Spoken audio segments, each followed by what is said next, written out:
ఈ రోజు మేము ఏం చెప్పినాము? అంతర్జాతీయ జల విధానంలో పరివాహక ప్రాంతం ఎంతైతే ఉంటుందో అంత ప్రపోర్షనట్ షేర్ తెలంగాణకి ఇవ్వాలి. దాని ప్రకారం మా తెలంగాణ పరివాహక ప్రాంతం 71%, ఆంధ్రప్రదేశ్ పరివాహక ప్రాంతం 29%. దీని ప్రకారము మాకు 555 టీఎంసీల నీళ్లు వస్తాయి. మీకు మిగిలిన నీళ్లు మాత్రమే వస్తాయి కాబట్టి మాకు నికర జలాలలో 811 టీఎంసీల్లో 555 టీఎంసీలు పరివాహక ప్రాంతాన్ని లెక్కగట్టి 71% మాకు ఇవ్వండి, 29% మీరు తీసుకోండి అని మొదటి వాదన వినిపించినాం. రెండోది, ఇదే బ్రిజేష్ ట్రిబ్యునల్ ఈ 811 కాకుండా అదనంగా ఇంకా కొంత నీటి లభ్యత ఉన్నదని 1005 టీఎంసీలు టోటల్గా ఉంటుంది అని ఆర్డర్ ఇచ్చిండ్రు గతంలో. దాని మీద సుప్రీంకోర్టు స్టే చేసింది.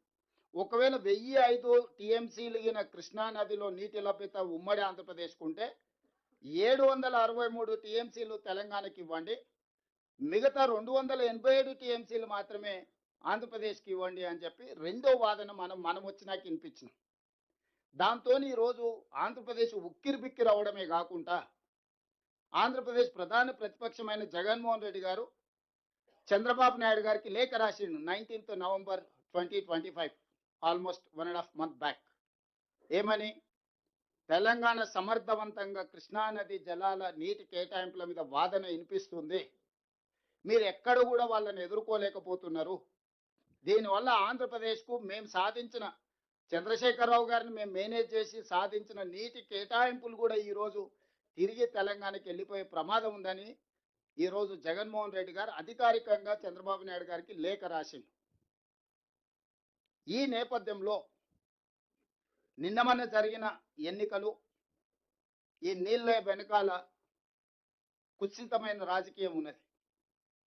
తెలంగాణ రాష్ట్రం వచ్చిన తర్వాత లేదా చంద్రశేఖరరావు గారు మాజీ ముఖ్యమంత్రి అయిన తర్వాత 2023 డిసెంబర్లో జరిగిన అసెంబ్లీ ఎన్నికల్లో ఆ పార్టీ ఓడిపోయింది. 2024 పార్లమెంట్ ఎన్నికల్లో ఆ పార్టీ ఒక్క సీటు గెలవలేదు. ఆ పార్టీ పుట్టినప్పటి నుంచి ఈ పరిస్థితి ఎప్పుడు ఆ పార్టీకి లేదు. ఆ తర్వాత కంటోన్మెంట్లో జరిగిన ఉప ఎన్నికలు, ఆ తర్వాత జూబ్లీ హిల్స్లో జరిగిన ఉప ఎన్నికలు, ఆ తర్వాత సర్పంచ్ ఎన్నికల్లో జరిగిన ఎన్నికల్లో ఎక్కడ కూడా ఆ పార్టీకి ఆశించిన ఫలితాలు రాలేదు. ఓటమి తప్ప ఆ పార్టీకి ఏమీ కనిపించలేదు. ఇప్పటి వరకు ఎన్నికల్లోనే ఓడిపోతూ వచ్చిన బీఆర్ఎస్ పార్టీ మనుగడనే కష్టమవుతుందని చంద్రశేఖరరావు గారు గుర్తించి బయటకు వచ్చి